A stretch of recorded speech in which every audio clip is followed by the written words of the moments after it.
Hello and welcome to the South Carolina Lede. I'm your host, Gavin Jackson, and this episode was recorded on September 15th, 2022 from South Carolina Public Radio Studios here in Columbia. Just so you know, some of the information in this podcast may have changed by the time you've heard it. And we have some programming notes for you. First, AT is taking his honeymoon next week, 8 years late, that's okay. Now, don't ask me where he's going. I have not even asked myself. California, he's going to California. But we will have programming for you because I'm tagging along. Just kidding. We got some stuff lined up. Don't worry, guys. We'll be on your phones and everywhere you find podcasts, including YouTube, next week. And a very happy birthday to my mother, Teresa. Not that Mother Teresa. My mother, Teresa. While she didn't give me a podcast like my father, she sure is a swell woman.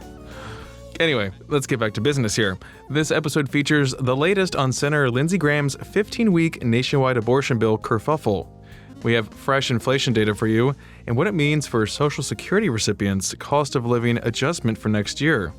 And in medical, we have an extended interview with SCDHEC Director of Public Health, Dr. Brannon Traxler.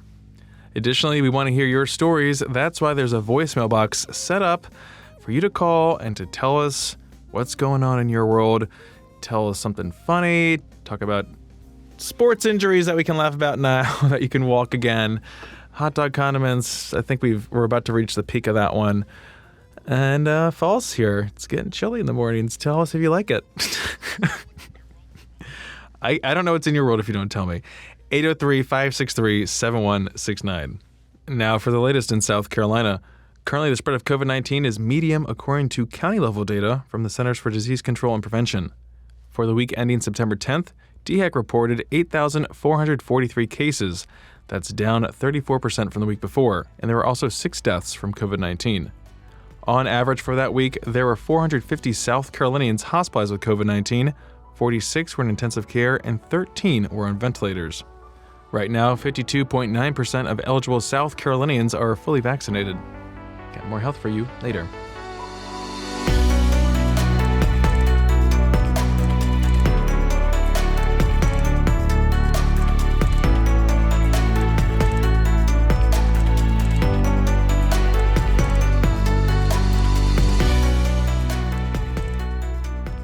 Now for a politics section unlike any that we've been hearing about lately. No, don't worry, there's still focus on abortion here, but we're talking about it from a national level with Senator Lindsey Graham.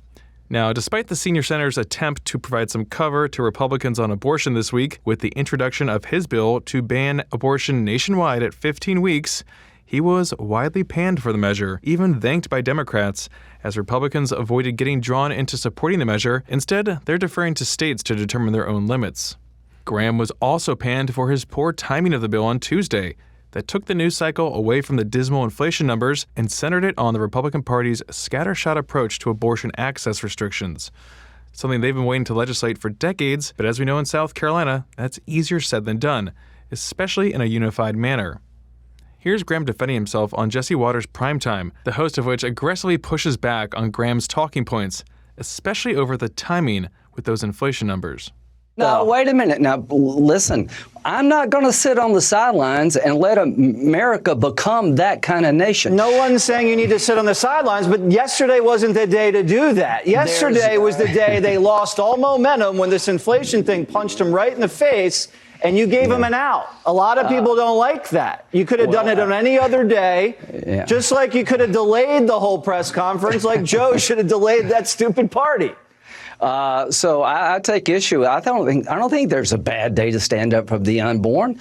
What am I trying to say? That America needs to have a policy that makes us a civilized nation. It would bother me that if a baby's aborted at 38 weeks in California, New York, what am I proposing for our country? That at 15 weeks, when the baby can feel pain, you provide anesthesia to save its life. If you operate on it, it should be protected from being dismembered by an abortionist. That puts us in line with France, Germany, Great Britain. They all have abortion bans below 15 I weeks. Understand. So, and the people are with you on that. No, you're right. I'm not going to apologize. You're right. No. Ever apologize about standing up for the unborn. And you know what? We need to go on the offensive here. Little friendly fire right there. Not typically the type of situation that Graham finds himself in on the Fox News channel. Another angle to that bill Graham was going for would prevent someone from going to more accommodating states for an abortion. For example, going from South Carolina, where current law is temporarily blocked, but it's 6 weeks. But in North Carolina, you can have an abortion up to 20 weeks and 6 days. His bill, for example, would make North Carolina 15 weeks, and South Carolina's would still stay the same. Needless to say, Minority Leader Mitch McConnell had some different thoughts on Graham's approach. But in terms of scheduling, I think most of the members of my conference prefer that this be dealt with at the state level. Graham admitted to Axios that he did not get permission from McConnell to release the proposal. Now, someone you'd expect to hit Graham on this issue is Majority Leader Chuck Schumer, who spoke Tuesday from the floor of the Senate about this proposal. Leaked that the U.S. Supreme Court was ready to overturn Roe v. Wade. Leader McConnell acknowledged that a federal ban on abortion was now, quote, possible, unquote, his words. Well, later today, the senior senator from South Carolina is going to make good on Leader McConnell's warning by introducing a radical bill to institute a nationwide restriction on abortions. Mr. President, proposals like the one today send a clear message from MAGA Republicans to women across the country. Your body, our choice. Rather than expanding women's rights, MAGA Republicans would curtail them. Rather than give individuals the freedom to make their own health care choices, they'd hand that power over to radical politicians. And let me add this. Republicans are twisting themselves into pretzels trying to explain why they want nationwide abortion bans when they said they'd leave it up to the states. Even the senior senator from South Carolina said a few months ago, quote, that if the Supreme Court overturns Roe v. Wade, it would mean that, quote, every state will decide if abortion is legal and on what terms.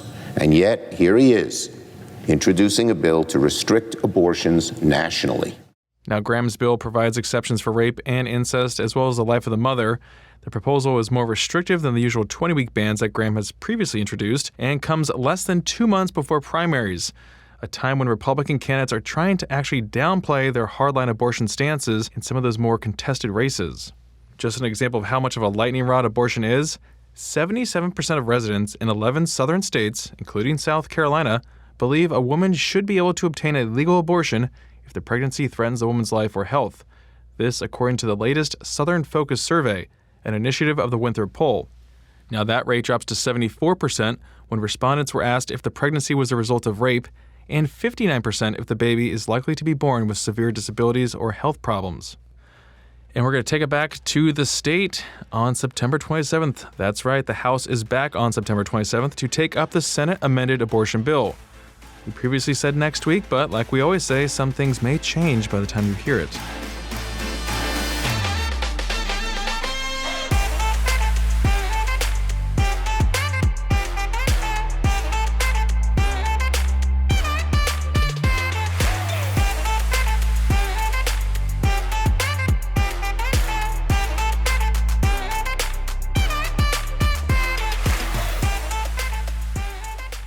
It's business, which means inflation. That's right, we got a roundup for you right now.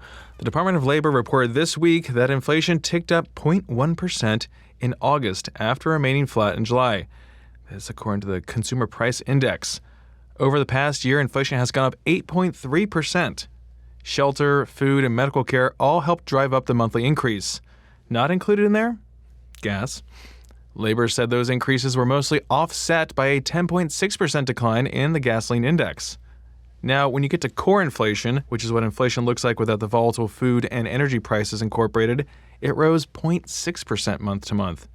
That's again thanks to shelter, medical care costs, as well as household furnishings and operations, new vehicles, motor vehicle insurance, and education costs. Now, that core inflation is a number a lot of people watch, and when it was double the monthly increase we saw in July, well, the markets were not happy. Let's do the numbers. The Dow slid nearly 1,300 points on Tuesday. The Nasdaq fell 5%, and the S&P was down 4%. 'Twas the worst day for stocks in more than 2 years, or, for some people, a good buying opportunity. Little treat, little Gavin tip, investment tip. Anyway, we always talk about inflation, but how to combat it? Well, guess who meets next week? That's right, the lovable and always entertaining Federal Open Market Committee. On the menu, a more aggressive interest rate increase? Question mark? I mean, did you just hear those inflation numbers? Well, we'll be talking with USC economist Dr. Joey Von Nessen next week about all things economy, so stay tuned. Next up, the Federal Reserve's favorite color, beige. That's right, we're talking about the recently published Beige Book, which is a summary of current economic conditions in each Fed district. Now, the summary of the Federal Reserve Bank of Richmond, which encompasses the Carolinas, Virginia, Maryland, Delaware, D.C., and West Virginia, well, activity slowed slightly in recent weeks. According to the Beige Book, manufacturers reported a modest pullback in new orders while supply chains improved slightly, leading to reduced backlogs and higher inventory levels. I smell sales. District ports and trucking companies reported slight declines in shipping volumes and shipping rates. However, volumes were still high relative to their pre-pandemic levels. Retailers reported little change in total sales overall, with some reports of shifts and reductions in consumer demand. Residential real estate sales slowed moderately, leading to increases in inventory and average days on the market. However, the market still remains historically tight. Employment rose strongly in recent weeks, and a majority of firms reported increasing wages to recruit and retain workers. Price growth picked up slightly and continued to increase robustly year over year. So pretty broad there since it encompasses a big region, but a good pulse check from the Federal Reserve Bank of Richmond. Now, we talked about one way of benefiting from inflation in the last podcast with I-bonds from the government. Now, my Social Security recipients, listen up. Your cost of living adjustment is about to go up bigly in January, according to USA Today. We're talking about an 8.7% cost of living adjustment for the next year. For the average retiree who got a monthly check of about $1,656 this year, the bump would mean an additional $144 a month. The COLA is based on average annual increases in the Consumer Price Index for urban wage earners and clerical workers, or CPI-W. That's from July through September. But this bump also has seniors concerned that they'll have to pay taxes on these payments for the first time, this per a survey by the Senior Citizens League. Now this year, retirees have struggled to keep up with inflation, with the 5.9% cost of living increase approved last October falling short of price increases that, like we just said, are about 8.3% right now. Now, if you're expecting gas prices right here, well, you're wrong. I'm not going to tell you what they are right now. No, I'm not going to do it. You're going to tell me by calling 803-563-7169. Let us know what you're doing. Call us while you're pumping gas. I don't think you're allowed to use your cell phone while you're pumping gas, but do it from the inside of the car. Let us know what you're paying, how much you're putting in the tank.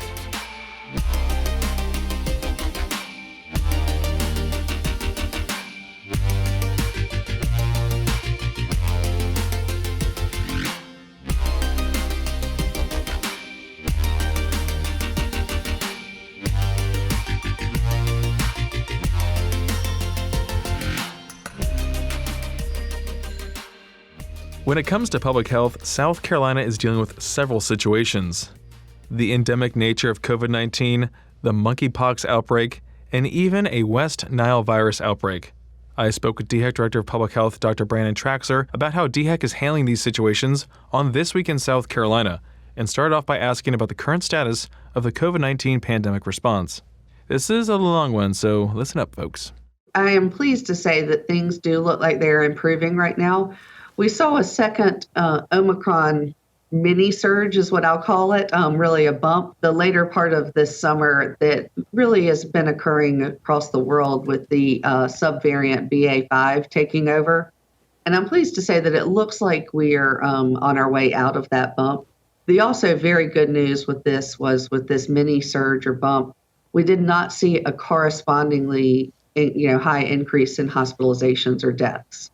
So that shows that this virus, as it mutates, thankfully, while it may get more contagious, is getting less severe. And then certainly having these bivalent boosters that target that BA.5 as one of the components of it is great, and it really is a game changer if enough people get vaccinated with it. And these boosters, like you're saying, it's kind of targeted toward these variants too, and it's for pretty much the general population, people that weren't covered by previous boosters. Kind of just break it down maybe for folks who are interested or want to know more about these. It's got two components. That's one thing a lot of folks don't realize. We mentioned the word bivalent, which this is the first of the bivalent boosters.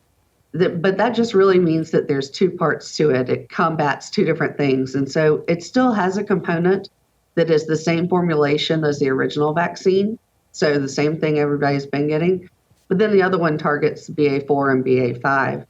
And so anybody who has finished their primary series, who is 12 and up for Pfizer or 18 and up for Moderna, is really encouraged to get it as long as they are 2 months out from their last shot. And the other piece is if you have had a COVID infection, you've tested positive, then we really do recommend you wait 3 months before you get this booster to get the maximum benefit from it. Yeah. So Dr. Traxler, when we talk about that, we look back to last year when we had that horrible surge. That was the worst part of the whole COVID-19 pandemic to date for our state. I'm guessing you don't expect anything like that. Do you expect that this will just kind of become endemic almost like the flu and that we'll be getting these boosters and we'll be kind of combating any potential massive surges like we saw? So I certainly hope that we do not see a surge like we saw last winter. And even though we saw the highest case counts really of the pandemic, I will say it was not the worst in terms of hospitalizations and deaths. Again, because it was the Omicron, it was the initial Omicron at that point. I do expect that there will be some increase in the winter, like we see with flu. But again, if this is endemic, we know it's going to be out amongst us.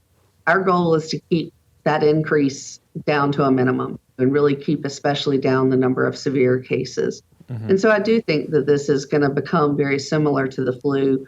It may have different seasonality. We may see more of a summer and winter bumps. We just don't know yet. Depends on what the variants do.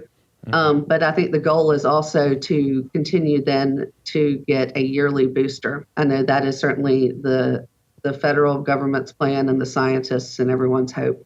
But an internal review of DHEC's handling of the COVID-19 pandemic was reviewed by the Post and Courier recently, and it found that DHEC was unprepared for the unique challenges of a novel pandemic, unable to communicate effectively with partner agencies and the public, and understaffed for sustained emergency response that ultimately lasted more than 780 days. Dr. Traxler, you've been Director of Public Health since April 2021. Tell us about what's being done to address these issues and if this is still a problem. Sure. And so we are really looking both agency-wide, Dr. Simmer is doing it, and I can tell you that I'm doing it in public health at every aspect of this response. You are correct. That is our after-action review that we contracted with a consultant to do. And so based on that, the team is going through and creating basically an improvement plan, identifying these recommendations, of which there's over 100 in the report, identifying what of those need to be implemented, soonest versus can wait a little bit, and adding to them. Really having important, sometimes difficult, but very necessary discussions about what we can do to improve things so that we are more agile and flexible and ready to go the next time, though hopefully that won't be for many years. And are you getting enough support now from the state? It feels like this was a kind of a big wake-up call for state budget writers. I mean, DHEC's now going to get a new $140 million lab. Obviously, that was a big linchpin point during the pandemic because all the testing was going through that state lab and, of course, contractors as well. But there was bottlenecks in the beginning. So tell us about what kind of support you're getting from the state to fix some of these problems, too. Certainly. And so we are getting more support, not only from state, not only from the budget writers, but really from everyone. We are getting more support from everyone out there in South Carolina. I think this has been a wake-up call for everyone that public health is critical. And a lot of people, I think, in South Carolina didn't even know what all DHEC did. A lot of our work we like to do in the background. We like people to not have it necessarily on their radar. We want to keep people healthy and safe with minimizing disruption, certainly to their lives. We are ecstatic about the $104 million for this new lab. I have a meeting this afternoon. We're looking at, proceeding right along with lab building plans and are looking at drawings and such. And so that is very exciting.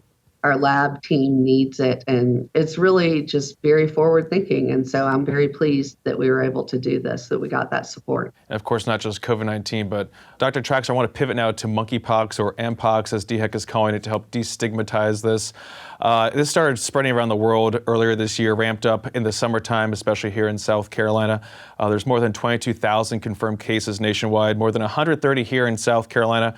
How concerned should folks be about monkeypox? So right now, the risk to the general public is low.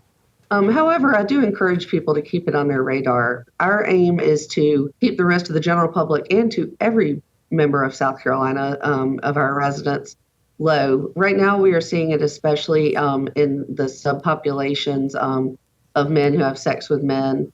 And we're seeing some disparities even within it, seeing higher case counts among Blacks than we are whites. And so we're really trying to do a lot of education as well as targeting our vaccine campaign to those who are at highest risk. But the risk to the general population as a whole is still low at this point. Mm-hmm.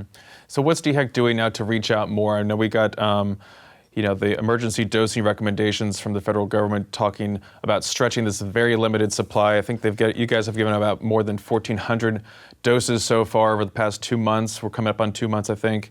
Has that been going slower than expected? And what are you guys doing to expand that outreach to maybe boost those numbers? We are doing everything we can in terms of outreach to folks through all different avenues. And really, our partners have been critical with that. And so we are work to get vaccine out into other providers' hands, particularly some of our Ryan White clinics and other FQHCs are two who have been great. And so we do have a vaccine locator map now, similar to the one we had for COVID. We have one for Mpox now on our website, so people can go there and see it's not just the health departments anymore that have it available. And like we said, another outbreak DHEC is dealing with is the West Nile virus. 9 of the 11 recent human cases are from the Midlands region, with 6 of those in Richland County right here, and 1 person has died. Now, the risk of serious illness or death from West Nile virus is low. Less than 1% of people infected develop a potentially fatal swelling of the brain known as encephalitis.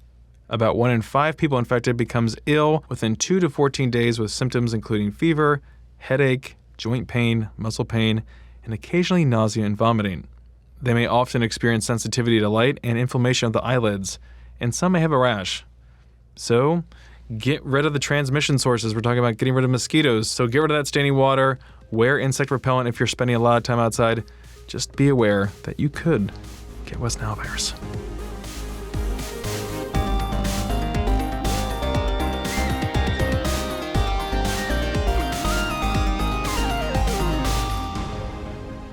Welcome to the wind down section, our little break from the news. We talk about life during the pandemic, and we want to hear your stories as well. Tell us how you're doing. Tell us. We want to hear your stories as well. What you're doing right now. Call us, say, hey Siri, 803-563-7169. Talk to the robot in your pocket. That doesn't sound weird, okay? That's normal. Talk to one robot, and then that one will call the other robot. Yes. And it will reach us. Yes. And we're almost robots. We're more plastic. Yeah, Gavin is very plastic. I'm a little bit more metal. But seriously, call in. If you just call in and read every letter of the alphabet, then I can create whatever I need from you. Yeah. Honestly, that's all we need. Gavin hasn't been here in weeks. This is all just a program that I'm talking to. This is AI, folks. This is all AI. I just would be like, and then puh, and then kih, and he can all the other letters. It does it for you. I just type it up and it says whatever. This is all just a machine, guys. Okay? Anyway, Gavin, ask me the question. Please call so we can harvest your voices. Yes. I mean, whoa. It is the time of the reaping. I wasn't supposed to read that part. Delete. This program is going off the rails. Give us one of our offers, AT. I mean, what do we have in the hopper? Yeah, AT? we got one. We got one, you know, and it's a returning caller. Is it a good voice? This is a great voice. This one is good. Okay, I love this one. So we got a returning caller. Are you ready? Oh, then we already have that voice. But yeah, we'll listen to it anyway. This will perfect our algorithm. Our algorithm. Okay. Okay. Be quiet. Be quiet. Hello, Gavin, AT. This is correspondent Kevin, if I may be so bold in using that. We did end up making it to the state of New Jersey. We spent about 4 days on the shore. That's the beach. Weather was good, nice and warm. A little bit of rain every now and then visited some family. Ate a very large amount of pizza, which was quite good. And then we traveled back, stopped in Annapolis, Maryland for a night. Had some seafood flavored food. That's a joke because there's lots of seafood in Annapolis. And then we made it home. And now everybody's back to normal and waiting on our next vacation. In terms of mundane things I'm good at, I'm very good at immediately changing the radio station if I don't like the song. I have satellite radio, local radio, and AM radio presets. They're all good to go. I can cycle through about 20 channels without having to really worry about suffering through 2 minutes worth of a song I don't want to listen to. All right. As always, thank y'all. Have a good one. Correspondent Kevin, thank you. Thank you for that follow-up from New Jersey. I'm glad you survived that state. Yes, the last we heard from him, he was venturing in, and he was nervous. So I'm glad that we got this this update. Yes, this update. Thank you. If you go to Jersey, let us know you're going there, and then let us know when you return. That is a requirement, guys. But then I also love that he went to my native land of Maryland. He's on the lead trail. You don't need to. He's on the lead Jersey to follow Maryland. the clue. Follow the clues. Gumshoe. Gumshoes. You don't have to call us when you go to Maryland. We know you're going to be safe there. Jersey. Yeah. Oldest state house, though, in the country right there in Maryland. I like that he said seafood-flavored food. A little bit of a dig, I feel like. I got that. Home of Old Bay, though. I'm very happy that he said shore. That's right. You go shore. You go down to shore. Get a go hoagie. down to shore, get a hoagie. Go to Boardwalk. Okay. I'm very happy with that. I'm glad you ate a copious amount of pizza also, because it truly is. The Italian food in the South is lacking. And that's just a sad, sorry state of affairs. I shook when you said Italian food in the South. You talking about Carrabas? Carrabas? Hey, bro. When you hear they got shrubs on the roof. That's when you know it's legit. Just that's like how in you Italy. know the food's good. Everywhere in Italy, they got shrubs on the roof. That's it. But I agree with you, Kevin. Real quick about changing the stations so quickly. Gavin is very big on this. I also have XM radio now, so I don't have to do it as much. Brag. It's just I'm not a terrestrial person anymore. We are in a terrestrial radio studio right now. Disregard the fact that I work for public radio.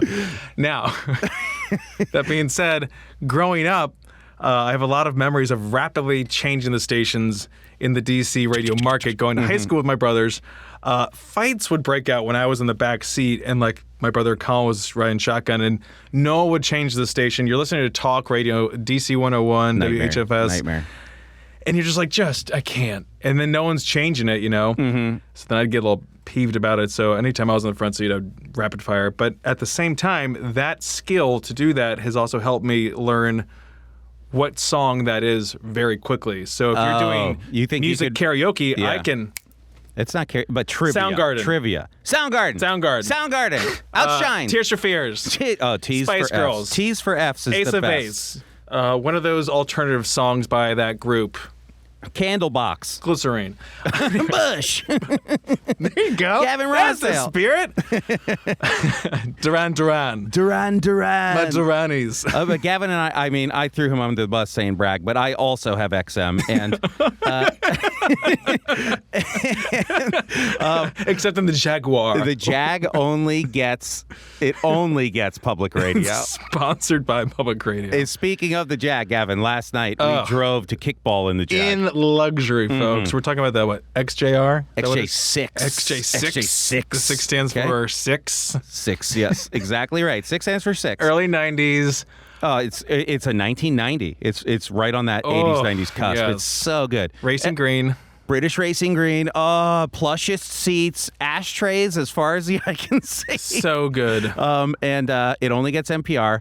And I do have to say, at our kickball game, the biggest error of the game was when Vince Colblugo. He's gonna hate this. He really biffed Butterfingers. a fly ball. He stepped in when he should have stepped out. It went over his head. And you know who cleaned it up? His wife, Mary Beth. So good on Mary Beth, bad on Vince. He deserves to feel bad about that. I had a big pop fly catch, and You did great. Yeah, but I will say, it's a lot of nerves. I could tell you were nervous because a lot of nerves. You could have just stood there, but no. I was took adjusting. 5,000 steps. my delicate ballet feet. There was also one throw that you made that you looked like an absolute Adonis carved out of marble, and me and our producer Amy we were laughing so hard on. I was playing catcher, and I wanted to throw it a second, but I knew that I didn't need to, because then it would have been someone would have missed the catch and would have just spiraled. Like so many plays happen in our games. The errors. We did score 2 runs. You were one of them. I scored. I was 2 for 2 kicking, and I got to kick once. The second time, I was just standing. I'm the third base coach also. Yeah, so good. And they were like, "You're up," and the other team was like, "Pay attention." I was like, "I don't normally get to kick twice." Yeah. So we're getting there. We're getting there. Slowly, we're getting there. Babysit, but that team was nice because it was more like a real, they were nice, real kickball. Whereas some of these other teams are very extreme. Yeah, they weren't serious. And I was promised that this was the least competitive league in Colombia, and maybe it's just because we're just. I think we stink. Anyway, Gavin, you have a story that you told me that we want to share. Okay. And I really want to just jump into this really quick to some of our listeners.